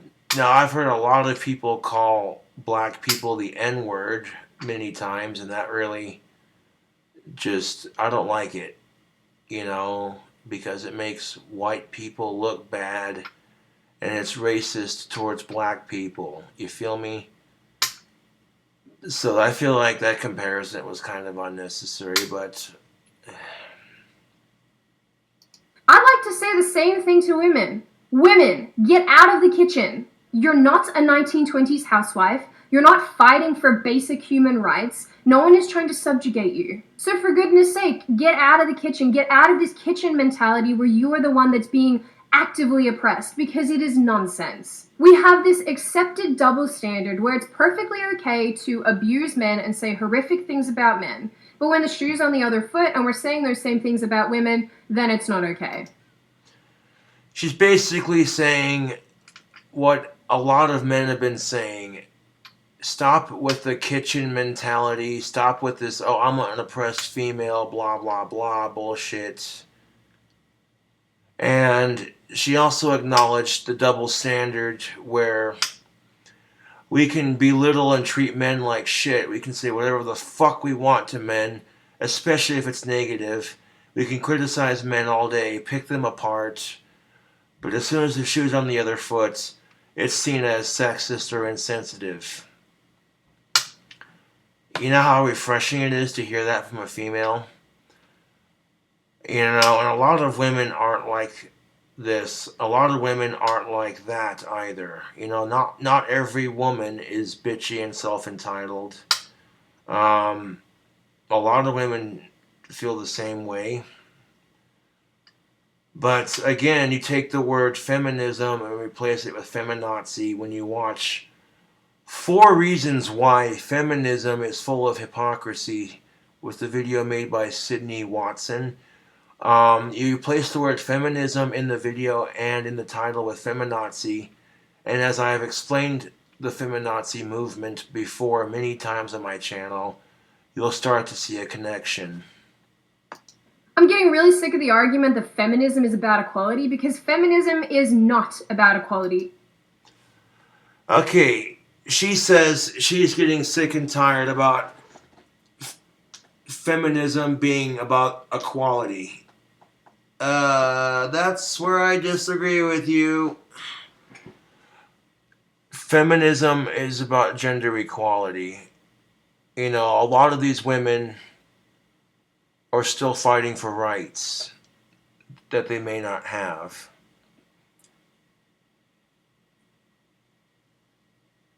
And that's the thing of it. A lot of rights these men have, some of these women would like to have, but they don't get to have because that's gender oppression.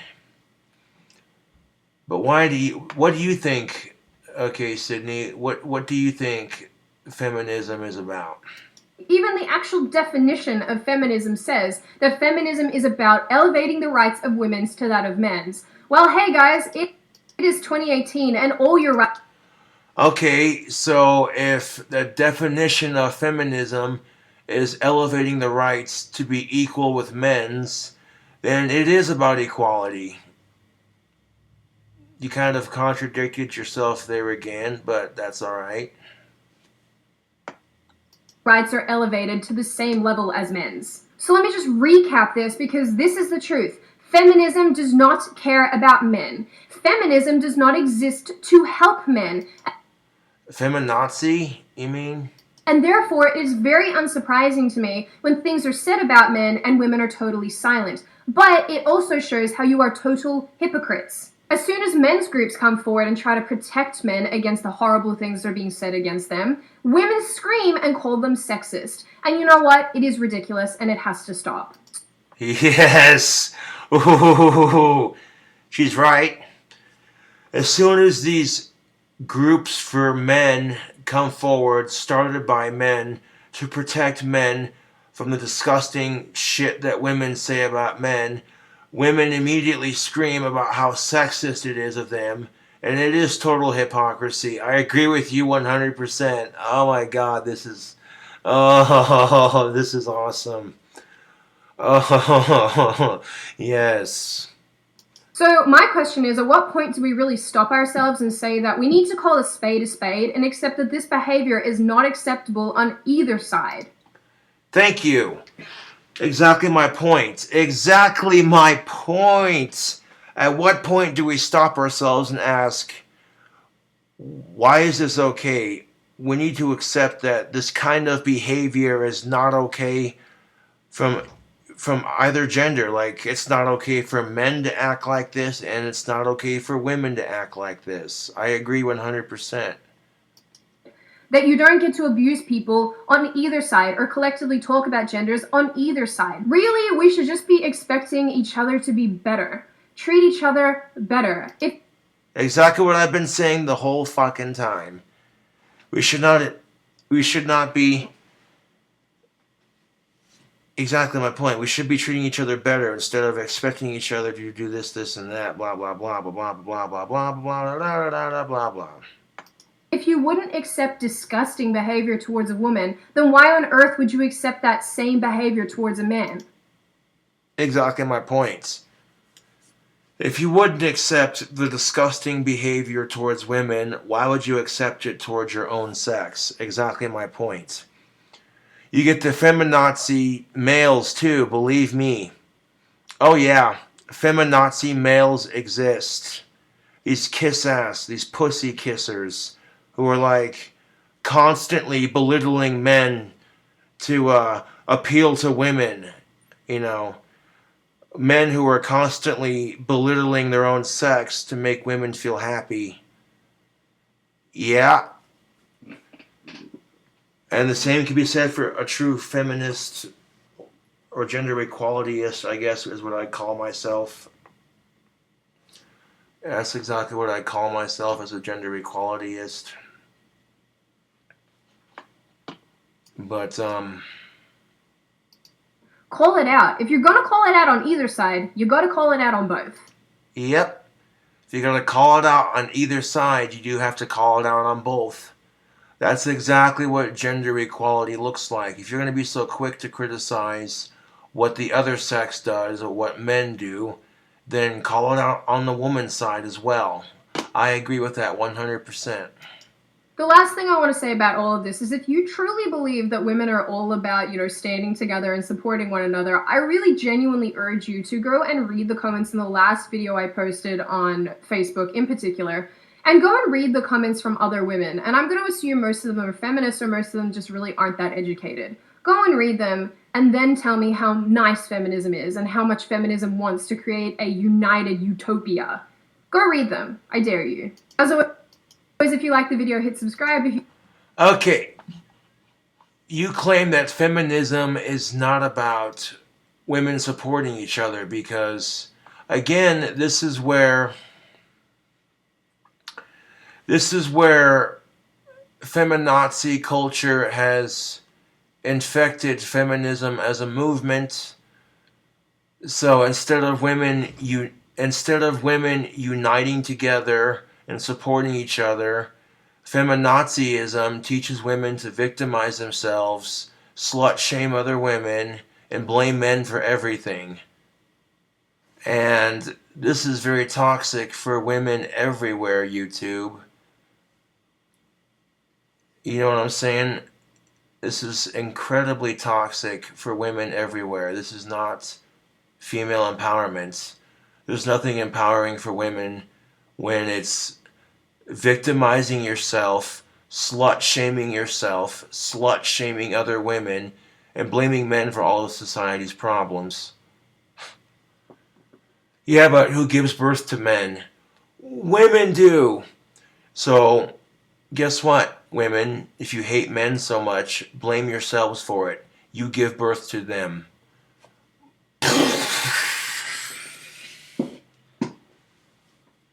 Did that just blow your fucking mind? Oh, that might have been too far.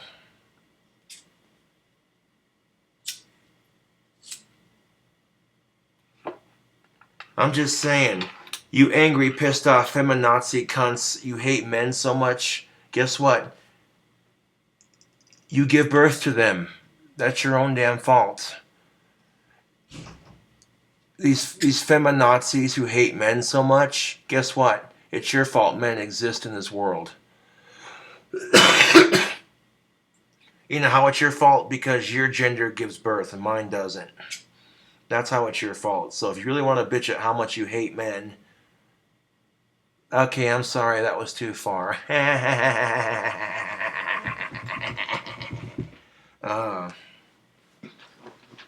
See, I can be an ass when I want to be, but you know, all jokes aside, I was kidding, by the way. Don't take that seriously. Like, well, I was kind of kidding, but you know, it was a joke. Jeez.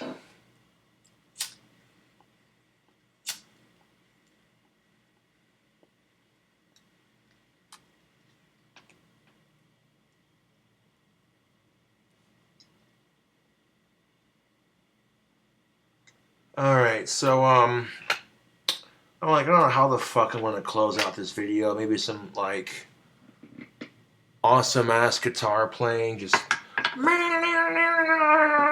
know, I don't know. Would you like that, YouTube? This, another video by yours truly, closed out with some, wicked shreds.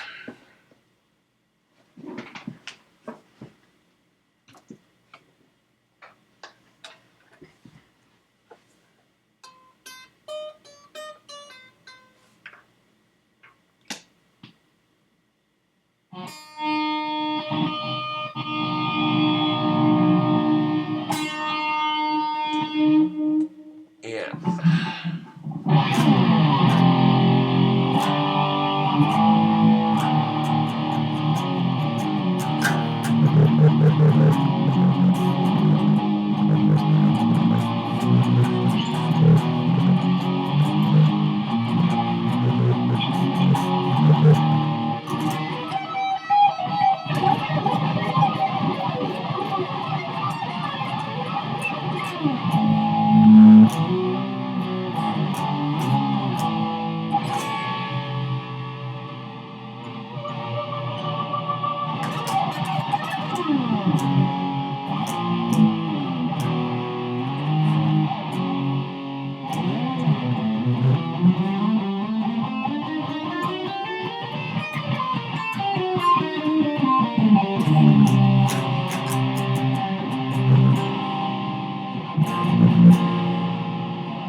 This might be a new tuning I've created, or it might already be a tuning, I don't know. It's got kind of a drop E minor sort of sound to it, which you can like bar it up on the string a bit.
Oh, holy Toledo Batman. This is a long ass video.